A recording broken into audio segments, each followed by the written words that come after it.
This film is part of a series in which experts talk about the core concepts in educational assessment and tackle some tricky issues.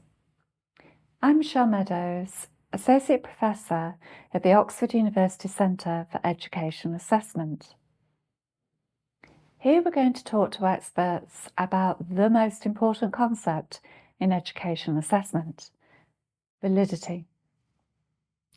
Validity might be a fundamental concept in educational assessment, but the term validity is used in different ways by those working in assessment, and definitions have evolved over time. The research literature abounds with argument about the term, and it can be very hard for practitioners to make sense of the debate in a way that they can apply to their day-to-day work. The consensus definition of validity comes from the Standards for Educational and Psychological Testing. Validity refers to the degree to which evidence and theory support the interpretations of test scores for proposed uses of tests. That's not intuitive for a lot of practitioners. So we asked Gordon Stobart how he thinks about validity. Here's what he said. I would ask 4 questions about validity to get a sense of validity. The first one is, if we're talking about assessments, what's the purpose of this assessment? Why are we doing this? What do we hope to find? I would then ask, and what is it we're assessing? That sounds simple, but if you think of something like reading, what is reading? What bit of reading are we assessing? It used to be that, for example, you'd read a list of words out loud and it was how well you pronounce them. Whereas now you don't even read out loud if you're doing a Key Stage 2, the 11-year-old's reading test. It's all about comprehension and inference from the passage. So we need an agreement on what is it, what's English, what's history, so that we can do it. Then my third question would be, and is the form of assessment fit for purpose? Are we choosing the right way of doing it? And the final one is, the question is, and what are the consequences? Does it do its job? Does it give us what we need from this? So it's essentially around purpose. Are we assessing what we claim to assess?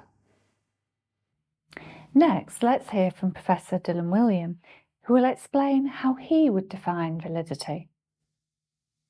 When we look at assessments, what they can do for us, what they can't, I think increasingly people have begun to recognize that validity is the key concept. Validity, as Paul Newton says, is just the quality of an assessment. But I think that what's been really interesting is the way that our thinking about validity has changed. So originally, validity was thought to be a property of a test. But a moment's reflection should convince you that that cannot be the case. If you have a test of mathematics that has a high reading demand, then the variation in scores that we get on that test will be caused by differences in mathematical ability if we give it to fluent readers. But if we give it to a mixed group of readers, some of whom are fluent and some of whom are not, then part of the variation in scores will be caused by the differences in their reading ability, which is not relevant to the thing that we're trying to assess. So pretty quickly, people moved away from validity as a property of test to being a property of test scores. But even that falls foul because people use the same assessment for different purposes. So I think now really there's quite a lot of consensus around the idea that validity is not a property of a test, not a property of test scores, but a property of the conclusions that we draw based on test outcomes. And that's why when somebody asks, is this a valid test? The correct response, in my view, is tell me what you propose to conclude, and I will tell you whether that's legitimate or not. So the idea is that we move away from properties of tests to properties of conclusions. And I think one of the interesting things then is we can actually subsume reliability within validity. So typically people talk about validity and reliability. But for me, and I think for many other people, if the assessment is reliable, if the result it gives for a student for a certain area of competence is different tomorrow from what it was today, then any conclusions we draw cannot be warranted.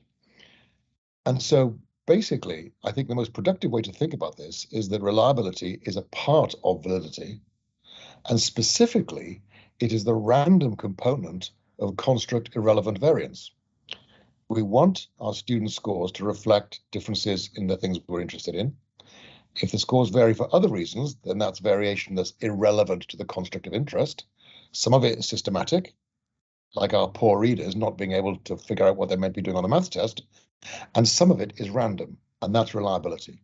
So in other words, reliability is the more precisely, unreliability is the random component of construct irrelevant variance, and that's why we should talk about validity including reliability. Construct underrepresentation and construct irrelevant variance are the two key threats to validity. Here's Gordon's explanation of them.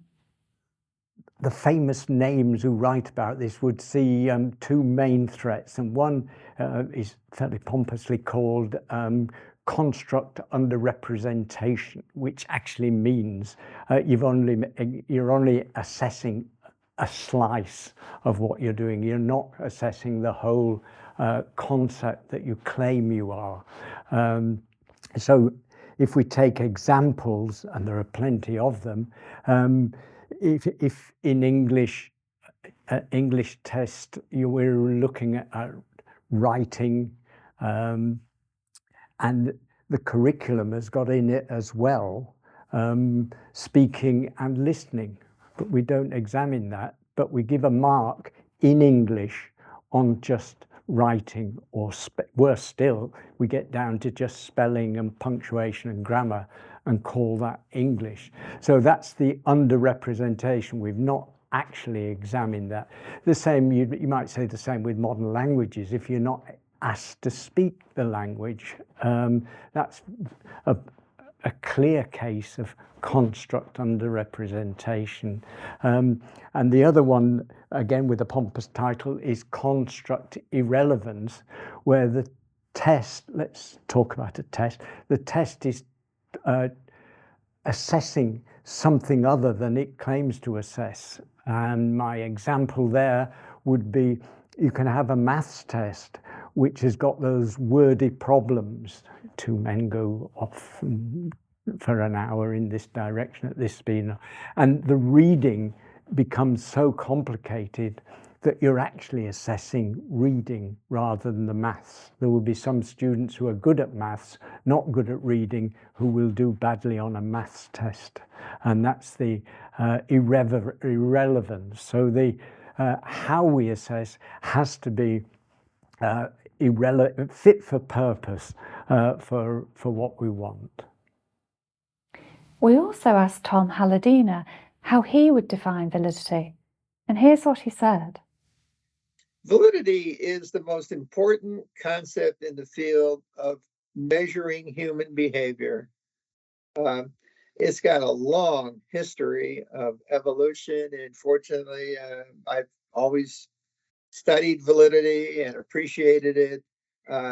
It simply has to do with the accuracy of a test score. However, it could also be the accuracy of assessment too, because, and I can give you examples. For example, when I was a school teacher, I had a student from England who was, because of a bad assessment, he was put in the lowest mathematics group. And I was teaching at the time, and Alan was a lovely person. He was very quiet, and he was the best student in the class in the low group. He was the best student in the class in the middle group. He was the best student in the class in the high group. It was a pretty bad, invalid assessment of Alan's mathematics ability. So that would be an example of validity. The other part of validity is that it's a test score. And you want that test score to be accurate. And to be accurate, it also has to be reliable. And reliability has to do with something called random error, which is chance. So it could be a few points above, a few points below, but we think there's a true score. Another part about validity, which I've written about quite extensively, is something called bias. We have technical terms for it too, but it has to do with if you ever weigh yourself on a bathroom scale, you know about bias. You're either a few pounds heavier or a few pounds lighter, and that's what bias is. So we have lots and lots of reasons for bias in test scores, and that is a threat to validity. So it's a very important threat because, for example, fatigue. Another thing, test anxiety. 20% of students who take tests have test anxiety, and they depress their scores, and that's not fair. Another thing is students whose English in our country is a second or third language have a definite disadvantage, and we tend to interpret their test scores as being lower than they really have learned. So it's a problem, and we try to correct that problem, but it's a struggle. So anyway, so validity is something we spend a lot of time with, and in large-scale testing programs, I insist that the testing program collect evidence supporting validity, because basically it's a judgment. It's a judgment. When you consider the evidence, you say, yes, this test score appears to be legitimate. I will say that we have to pay attention to validity, because without a concern for validity, we really don't have any basis for interpreting an assessment or interpreting a test score. In other words, it's just basically some subjective reaction to, say, a student. And as I pointed out with the example I gave a little while ago on Alan, it was a terrible, terrible assessment based on sketchy information. So validity is very, very important. In fact, it's the most important thing there is in testing and assessment. Assessment can have positive and negative consequences. The consequences of assessment for teaching and learning is often called backwash. I think perhaps another criterion for, let's say, a teacher introducing a form of assessment is the idea of backwash. And it's a term that the language teachers use a good deal, but it's the idea of, does your test actually encourage the kind of learning we want? Is your assessment having a positive washback on the teaching and particularly the learning of the students? Because you can have teaching that has, if we're just teaching rote learning and measuring that has no, probably very little backwash into understanding a subject or anything like that. So it's how constructive is the assessment being in helping the learner to learn? Assessment can have consequences that go beyond the immediate classroom experience. For example, using assessment outcomes to hold schools to account is likely to have significant social consequences. One of the big debates in the field of validity is how the social consequences of testing should be recognised in how we think about validity. Let's hear from Dylan about his take on this debate. So I am a big fan of the work that Samuel Messick did in his, I think it must be a 100,000 word article in the 1989 edition of Educational Measurement. And he put forward this idea largely as a response to the proliferating kinds of validity. We had originally content validity, and then we had criterion related and predictive and concurrent and instructional and curricular. And Messick said, validity is an integrative, evaluative judgment of the extent to which the evidence and theoretical rationales support inferences and actions based on test scores.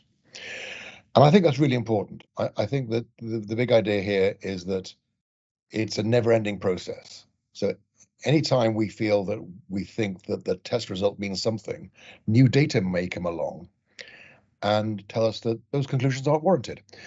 And I think that's what probably prompted Michael Caine to come up with a different kind of formulation, very similar in many ways to Samuel Messick's.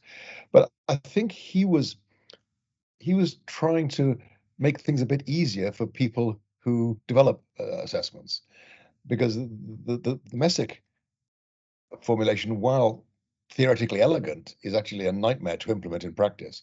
So I think Michael Cain's formulation allows us to figure out what are the steps that we need to be taking as assessment developers, because Messick's formulation really says it's the users of the information that need to be wary, and there's no kind of requirements at all on the producers of assessment, which I think is unhelpful. So I think that Michael Cain's formulation is helpful. I think in my view, it goes too far, because I think Michael Cain's formulation steps into things that are not properly validity, in terms of whether these things are appropriate, these are desirable. And that's often leveled at Messick as well.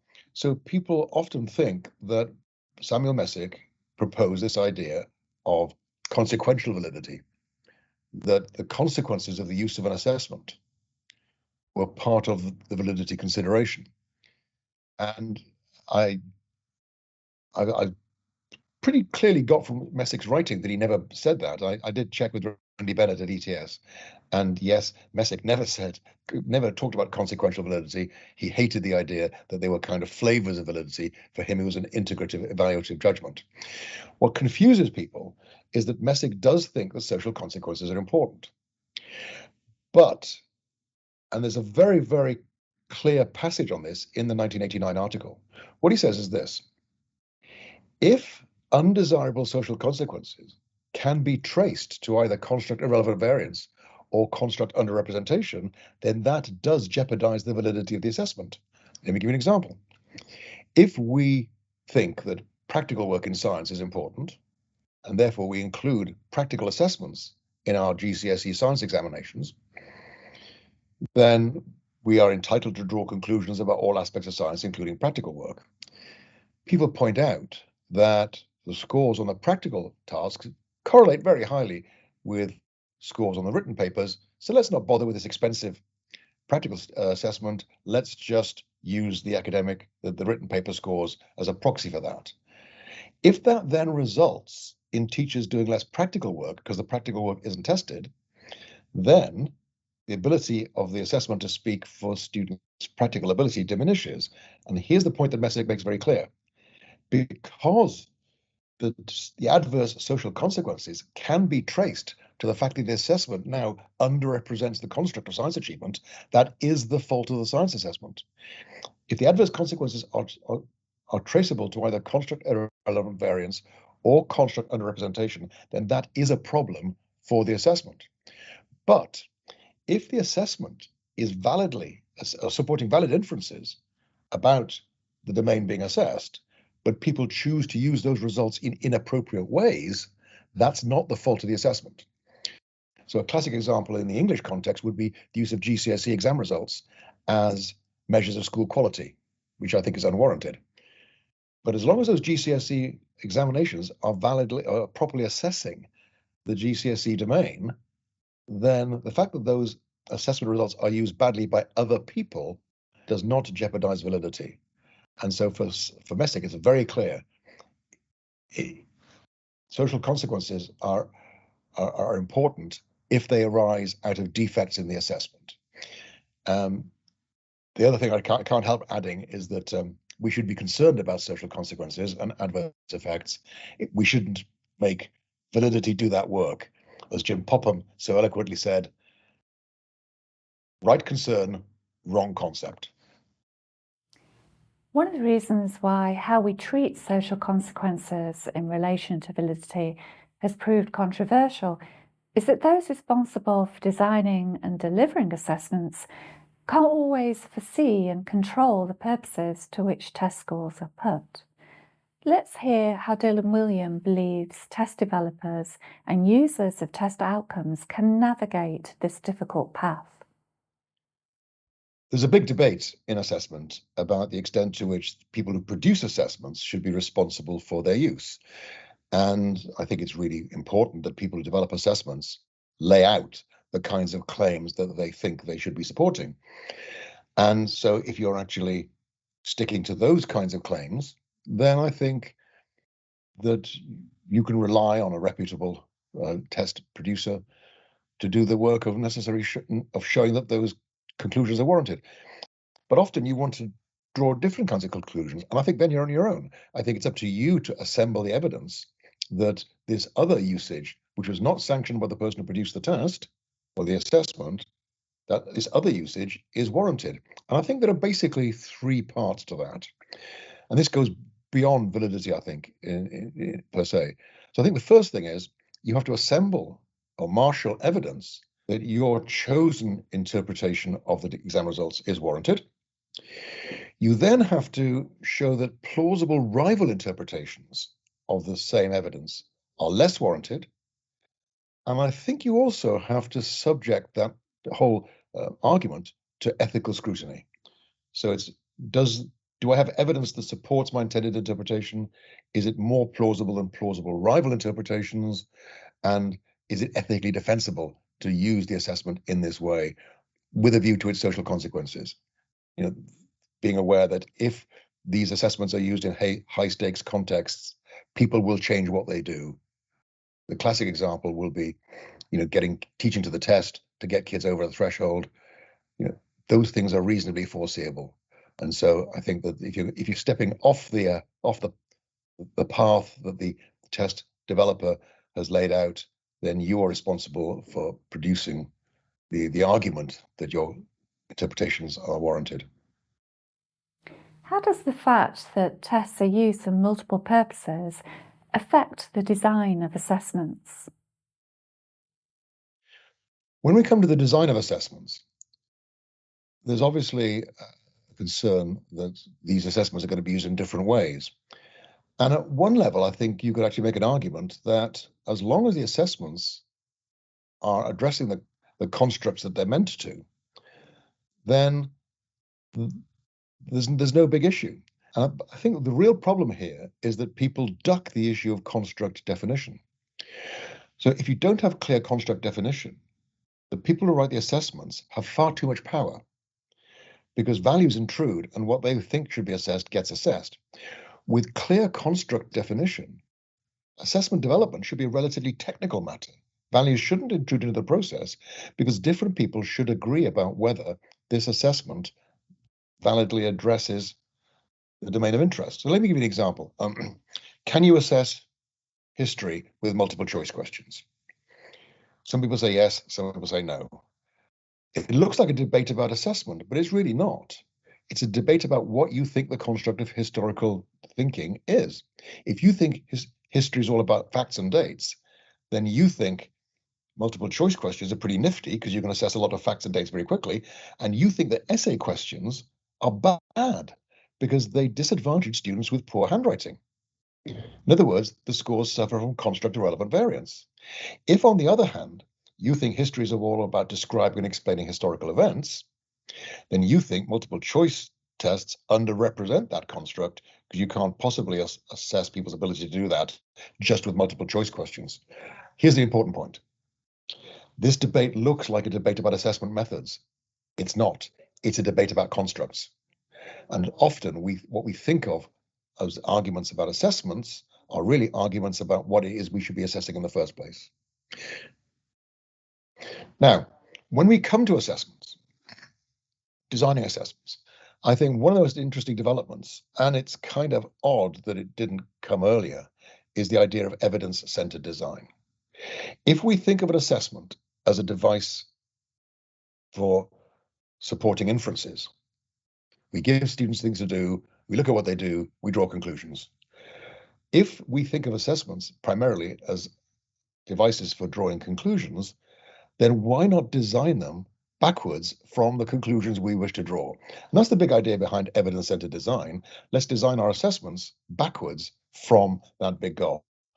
And so the crucial idea here is that at every stage of the assessment development process, we are looking to see, is this assessment likely to give us the evidence that we need to draw the conclusions we want that assessment to support?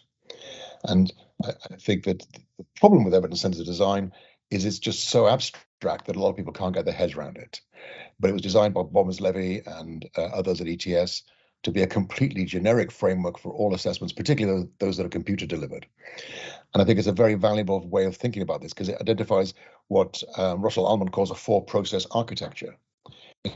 How do we select the tasks that we're going to use to get the evidence? How are we going to present those tasks to the candidate? And then how do we identify the evidence? And then how do we accumulate the evidence across different tasks?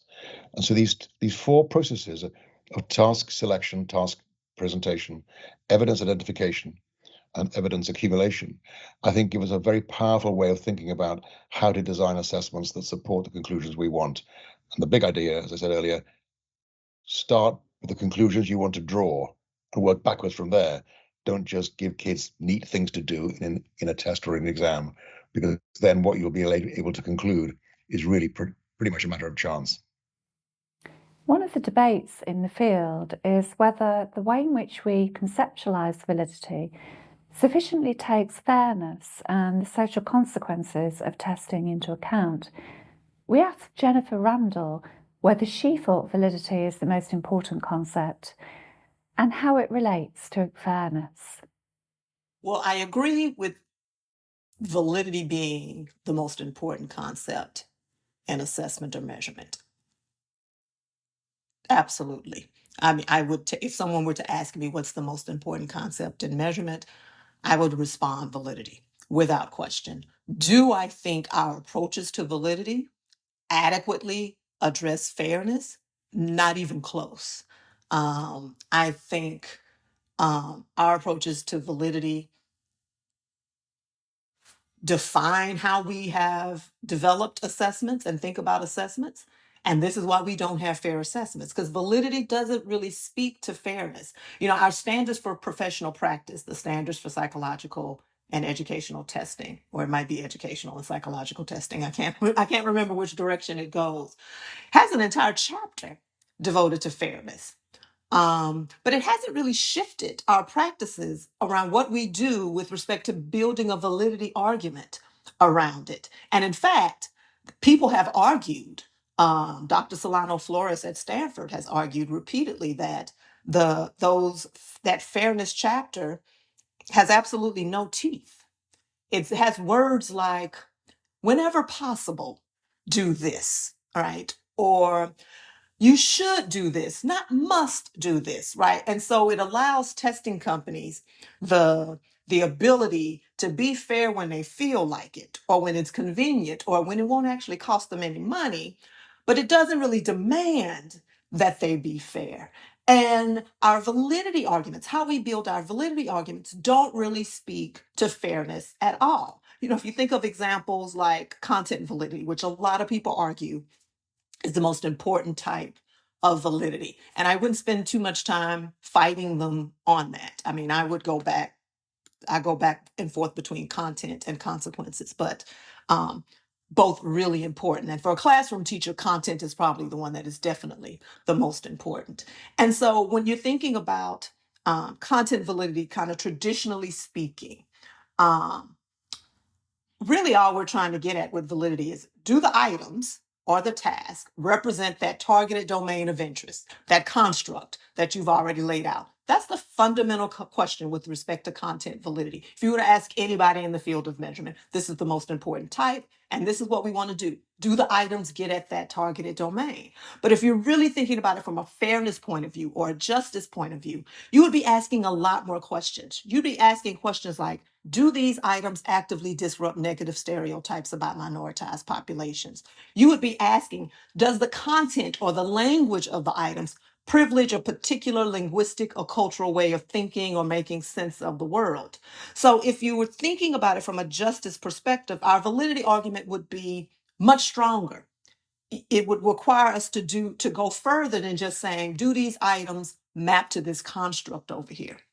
And I think with other things such as response processes, again, really important. Response processes basically ask, okay, are the test takers interpreting my task the way I intended for them to interpret the task? When they sit down and read this, am I getting at it? But a justice perspective, if we were really thinking about fairness, we would go further and we would say, okay, what are the things that students are bringing in here with them? What are the historical logics of testing, of racism, of sexism, of homophobia? Are these students bringing into that testing situation with them? And how is all of that showing up with them and impacting the way they are responding to these items, impacting the way they are processing what is happening with these items? I think about stereotype threat, which there have been multiple studies that demonstrate that in this country, in the US, Black students enter into a testing situation. And if there are stakes attached to that test, if they believe there are stakes attached to that test, their performance goes down because of the stereotype out there in the world that's socially constructed that Black students do poorly on math tests or Black students can't read. If they think there are no stakes attached to that test, this has been in an experiment, their scores are pretty equivalent to white students. So every time a Black student walks into a test that actually means something, that matters to them, they're bringing all of that historical logics of racism, of being dehumanized, of being told that you're less than, into that experience. How does that impact how they're processing what you want them to do? We don't ask those questions. We don't think about those questions. And of course, we don't think about consequences. Now, some people think consequences shouldn't even be a part of the validity argument. There are people in our field who think that's an inappropriate thing to consider when building a validity argument. Obviously, I think those people have fallen down and bumped their heads. Actually, no, what I think is that those people hold privilege. And so they can think like that when an entire system has been designed to protect you and people like you. It's very easy for you to say, no, we shouldn't be concerned about the consequences of what we're doing. But from a justice perspective, we have to be actively seeking evidence of what are the consequences of this assessment. Are we in fact marginalizing students who have already been marginalized? So if you think about things like admissions exams, I know in Europe you have you take these tests to get into a particular high school or a particular college, and your score on that test determines your outcomes for so far down in the future.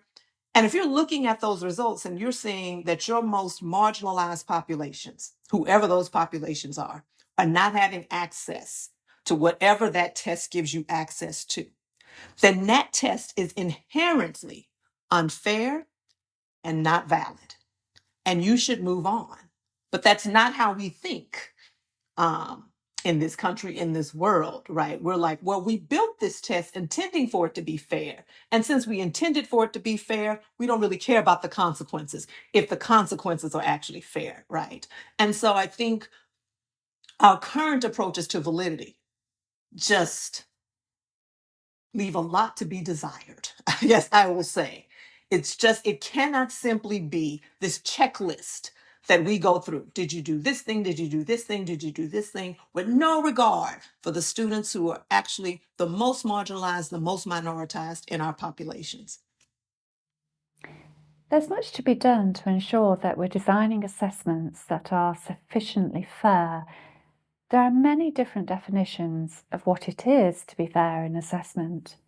And if you're interested in learning more, then you may wish to watch our film on the issue. Designing a valid and fair assessment system is hugely challenging. Dylan Williams suggests 5 principles for designing a good assessment. But recognising that following all 5 principles is impossible, there are always trade-offs. Here's what he had to say. So what does this all mean for practitioners? Well, I think the first thing is that you need to be clear about what it is that you want to draw conclusions about. And think about, does the assessment you're using produce that evidence? In particular, there are questions like, could the student give me the correct answer without a good understanding of the thing that I'm actually interested in? Often we find that correct answers don't mean the correct thinking. Students can actually get the right answer by guesswork, or they choose a response. For example, Daisy Christodoulou recently exhibited something on Twitter where students were asked, is this a sentence? And one question had a 91% success rate, And the other question had a 13% success rate. Why? Because the one with a 91% success rate, it just so happened that the only complete sentence was actually the longest. And so students were getting it right, not because they understood what a sentence was, but they assumed that the longest response was the best. So I think one of the things that we need to be constantly skeptical about is, am I allowed to conclude what I want to conclude? Could these student responses be produced in other ways? And then, of course, am I assessing the whole domain? Am I assessing the thing that I'm really interested in, including speaking and listening as well as reading and writing in English? We need to actually have all aspects of the domain represented. And if you want to put all this together, I think that there are probably 5 principles that it's helpful to think about in terms of designing an assessment system. And I'm pretty sure you can't have all 5. You're always going to get a compromise. You're going to get a trade-off. But I think the first thing is we want the assessment system to be distributed. We don't want to rely on collecting all the information about a candidate right at the very end of the course, like at A-level. So the first thing is the system has to be distributed. The second thing, it has to be synoptic. I don't think we can allow students to just do work, get a grade, and then forget it, as is common in the American system. So I think we do require students to accumulate, and therefore we need some way of assessing whether the stuff that's been done earlier in the course has been built on and has been retained. The third principle is extensiveness. We want to be assessing all the things that are of relevance to the subject, speaking and listening, as well as reading and writing in maths, practical work in science. The fourth principle is manageability. There's a trade-off here. We can have horrendously complicated systems, but if they're not manageable, it's going to drive teachers crazy. And then the fifth principle is it going to be trusted by key stakeholders? And that's where the social context has to come in. So, for example, there's also things you can get away with in some countries are things you can't get away in other countries because, for example, teachers aren't trusted. And so these 5 principles of distributed, synoptic, extensive, trusted, and manageable, I think provide a powerful framework for thinking about how to design our assessment systems, and in particular, where to have the trade-offs. There will be trade-offs. There's never going to be a perfect assessment system. But by using this principled approach, I think we can actually have arguments about where we're making these compromises so that the compromises end up as planned out results of discussions we've had rather than as unintended consequences of decisions taken further back in the assessment development process. Validity is a complex concept, the focus of thousands of scholarly articles, and it can be difficult for practitioners to engage with the field, but we hope that in listening to our experts, you've picked up some ideas that you'll find useful in your work. If you're interested in watching more of our films, you can find them on our website at the Oxford University Centre for Educational Assessment. The link is here. We hope you find them helpful.